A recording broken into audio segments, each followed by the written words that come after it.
So, okay, today we're going to talk about inverse functions, okay?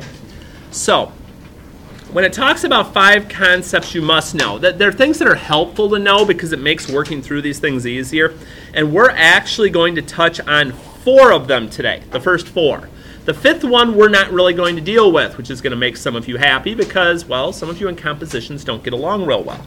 So, what we're going to do is, I'm basically going to talk about these as we do them down below. And I don't think I do these in the exact order, so I'll try and refer back as we do this.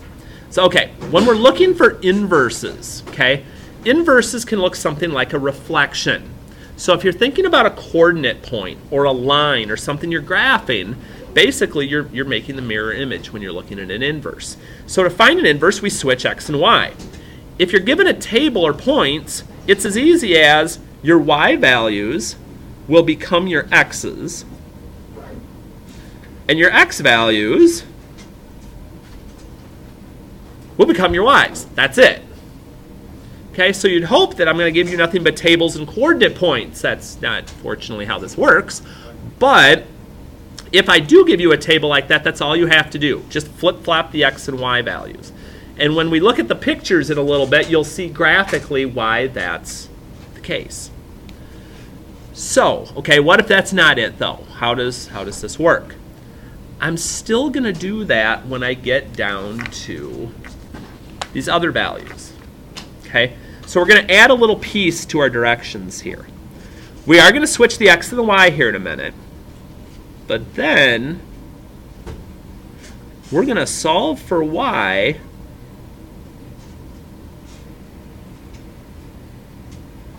if it's an equation. There's going to be one more step that I've got to deal with. We're always going to switch x and y, but then we're going to solve for y if it's an equation. So here's how that works. So in number 2, I'm going to switch the x and y. Everything else stays the same. I just switch where the variables are at. And my job becomes to get y on a side by itself. Because if I wanted to graph this, I'd need it to be in that way anyway. So what would be my first step on trying to get y by itself? Add 4. I'm with you. And it may not seem like this should be a dangerous step, but it is for some reason. Okay, because people look at this sometimes and they go, oh, x plus 4, 4x. X plus 4. Okay. And I also like to put a 1 in front of my x. You'll see why here in just a second. So, okay, we're getting there. Y's not quite alone yet, though. Divide by 2. And we've got to make sure we divide every term by 2. And I'll explain my business with the little -1 here in a second. But here's why I wanted the 1 there. So then when I go to write this, 1/2 x, 4 divided by 2 is 2. Yeah, let me explain my little -1 here. Because you'll notice my original equation's y equals. My equation at the end is y equals. If I just leave y equals on both of those, sometimes we get confused on, well, which one did I start with and which one's the inverse? So we put the little -1 label on the second one to let people know, oh, this is the inverse, this is the opposite of this. Is it wrong if you don't put it? No, but it's just one of those labels to make things a little bit easier on us. So if I were to actually go and graph this, there would be what's called a line of reflection that goes with that. And we're going to do that here in just a little bit, but we're going to stick to the algebra part for right now. But that's all I'm doing. So for any of these, my first job is always switch x and y, and if you don't have a number in front of them, I'll put a 1, just so I don't forget about it, and get y by itself. So I'm going to divide through by that 5. Try to remember my little -1. And in this case, 1 step I'm done. That's nice.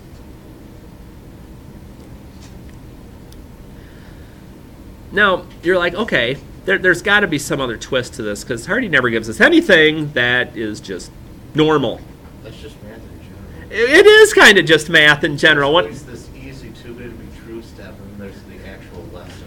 It's true. So let's get to some stuff that may send us for a little bit of a twist here, because I never want to leave you hanging on that stuff. So let's jump down to 5 and see what we can get ourselves into here.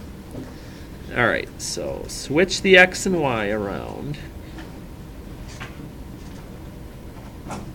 Get that 1 on my x. All right, let's work on this y.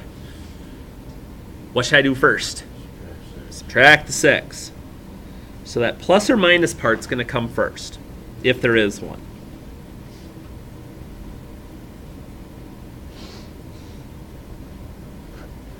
Ooh. This is going to be interesting. Okay, we've got a couple of routes we could tackle finishing this off.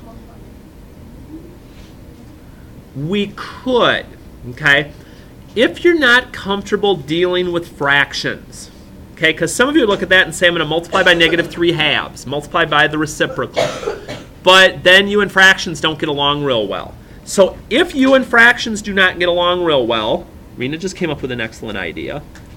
We could just multiply both sides by 3 first. We could kind of take this as a 2-step process. That's a fine thing to do. So that'd just wipe out the 3's on the left side. Excuse me, the right side. Get my directions set here. And I'd distribute my 3 through on the left. So once I got rid of the fraction, what would my last job be? Divide everything by -2. So if you and fractions are not friends, I would highly suggest going at it this route.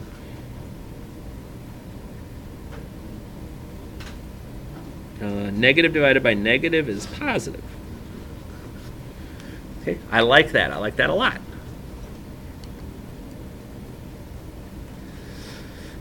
And some of you will be ready to go into joyous song. Because of this, I'm not going to worry about number 6 because we're not going to deal with any quadratics when we're doing these inverses. Okay. So we don't have to do number 6? You do not have to do number 6. So then, and since we're kind of going to be doing it down below too, I'm not going to do number 7 because you're going to see it twice in number 8 and number 9 here, and I like to give you more time to get done what you need to get done. -3 divided by 2. Yep. Because remember, we're going to be getting to a point where we're going to be graphing these, so I really wouldn't want to put -1.5 because that's going to be hard to deal with in figuring out slope. So leaving it as a fraction is a good idea, so I can go ahead later and do my rise over run part, and it makes it a little easier for me. Good question. So then, okay, part 2, the domain and range switch. Remember, domain is just a fancy way of saying my x values. So my domain is just a list of the x values. Now notice I'm using braces. Okay, those kind of funky looking squiggly things. That's because I don't want to use parentheses or brackets because that's interval notation. That means I'm taking all the numbers in between. And I don't want all these numbers in between. I just want these 5 numbers. So if I have a specific list, I always use braces for those. And then my range is just a list of the y values. So does that be -1, 0? Oh, yes, it should. Thank you.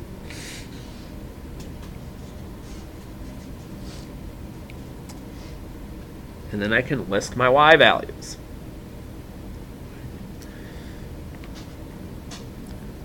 To find the domain and range of my inverse, though, oh, excuse me, thank you. Remember, I'm switching the x and the y around. So now my domain of the inverse would be me listing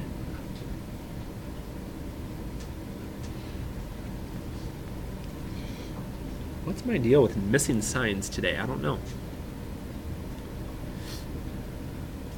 And then my range would be the x values. So it basically is just doing a swap.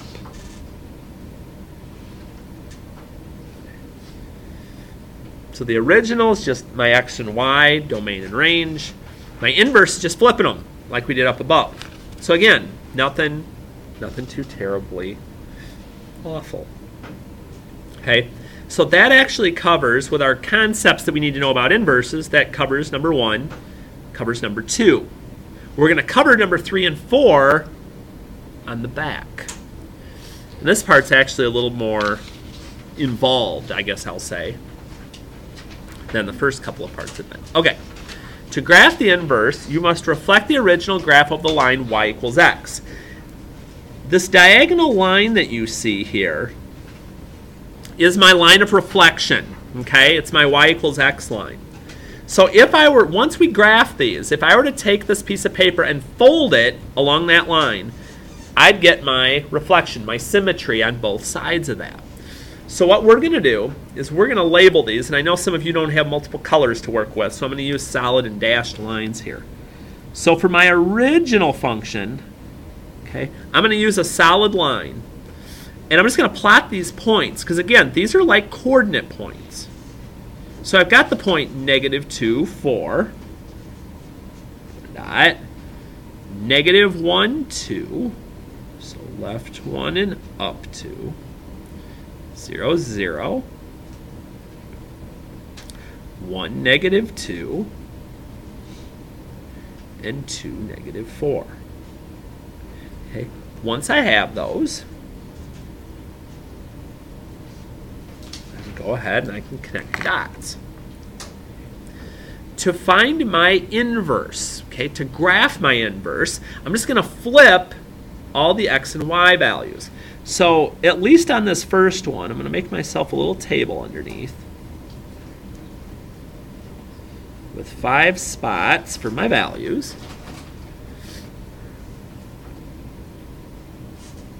And then I'm going to let myself know this is the inverse, and I'm going to use like a dotted or a dashed line. So I'm going to be able to tell the difference both in the graph and in my chart up here. And basically, once I've drawn that, I'm just going to flip values. So my y's are going to become my x's, and my x's are going to become my y's. And once I've made my little chart, I'm going to go ahead and I'm going to plot those 5 points, and that should make me this inverse or this reflection line. So 4, -2, 2, -1, 0, 0, -2, 1, and -4, 2.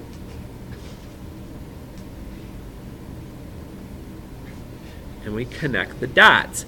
And if you look at it for a second, you can kind of tell with using that as the reflection line, if you only look at half of it, or if you look at the other half, you can see where the reflection is coming in. This reflects this reflects that. And I can see that. So I don't know if you ever, when you were in geometry, used mirrors to look at the reflection of a line, but that's kind of what we're doing here with that line y equals x. We're seeing where those inverse values are going to be. So let's do it again with 11, because the graphing here is a really big part of what we do. So we'll get our original plotted here. And it may even help to label your axes x and y, just to make sure we don't get them backwards.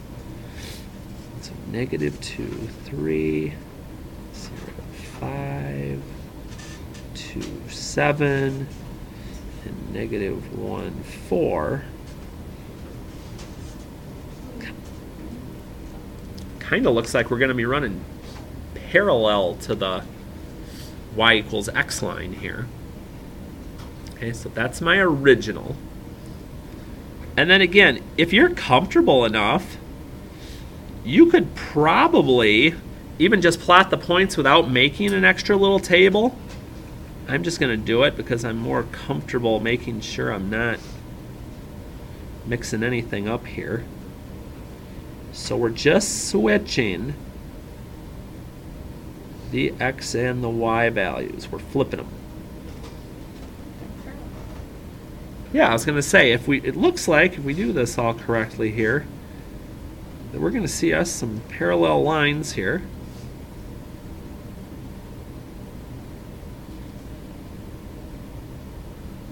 Yep, we're reflecting some parallel lines. That one's even a little more obvious than the last one that we did to see, oh yeah, If I took this and folded it over, that'd fold right on top of that. Okay. And kind of work it that way. Now again, we've only done so far though, we've only done it with tables. Okay, they give us the x values, we figure it out. Well, what if they don't give me a table?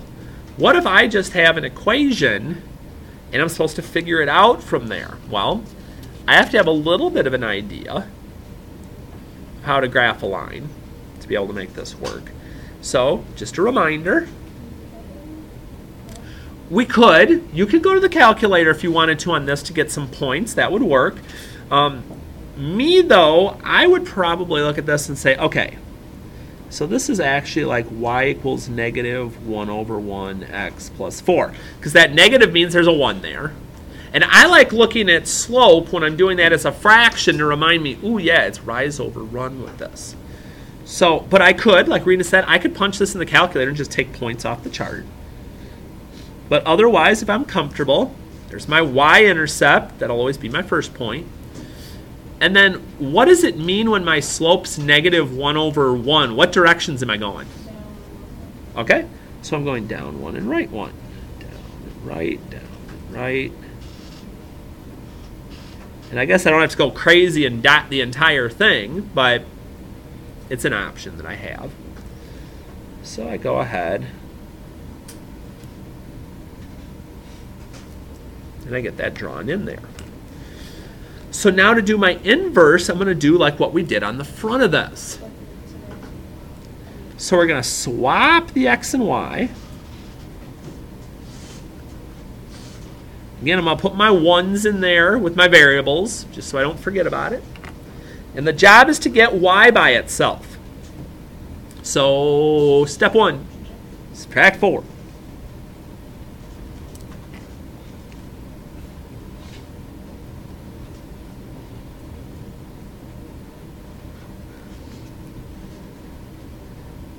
And then divide everything by negative 1. And you're going to find out this time something very weird happens. It's the same line. Now, this doesn't happen all the time, okay? But sometimes